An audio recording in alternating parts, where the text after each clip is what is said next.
PM Shri പിൻവലിക്കണം എന്നുള്ളതാണ് SFIക്ക് വേണ്ടി ആവശ്യപ്പെടാനുള്ളത്. വഞ്ചനാപരമായ നിലപാടെടുക്കാൻ കേരളത്തിൻ്റെ മുഖ്യമന്ത്രിക്ക് എത്ര സമയം വേണമെങ്കിലും നുണ പറയാൻ കഴിയും എന്നുള്ളതാണ് കാണുന്നത്.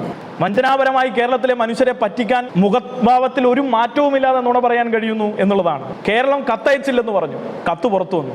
കേരളം ഈ പറഞ്ഞ PM ശ്രീയുടെ പണം വാങ്ങിയെന്ന് പറഞ്ഞു, വാങ്ങിയിട്ടില്ല. കേരളത്തിന് നൽകിയത് സർവശിക്ഷാ അഭിയാന്റെ ഫണ്ടാണ്, 90 കോടിയിൽ പരം.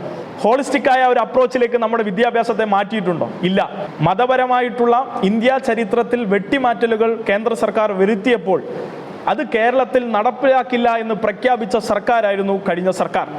എന്നാൽ ആ സർക്കാർ മുന്നോട്ട് വെച്ചിട്ടുള്ള മതനിരപേക്ഷ നിലപാടിനെ ആകെ അട്ടിമറിച്ചുകൊണ്ടാണ് PM ശ്രീയുമായി മുന്നോട്ട് പോകാൻ ഇവർ തയ്യാറാവുന്നത്. അവരുടെ നിലപാട് തന്നെയാണ് സംഘപരിവാറിന്റെ നിലപാടും എന്ന് തെളിയിക്കപ്പെടുന്ന നിലയിലേക്ക് കാര്യങ്ങൾ മാറി. യോഗം അടിയന്തരമായി വിളിച്ചു ചേർക്കണം. ഞങ്ങളുടെ അഭിപ്രായം സുവ്യക്തമാണ്. PM ശ്രീ നടപ്പിലാക്കാൻ അനുവദിക്കില്ല. സർക്കാരിനെ ആ തീരുമാനത്തിൽ നിന്ന് പുറകോട്ട് വലിക്കാൻ SFI നിർബന്ധിതരാവും എന്നറിയിക്കുകയാണ്.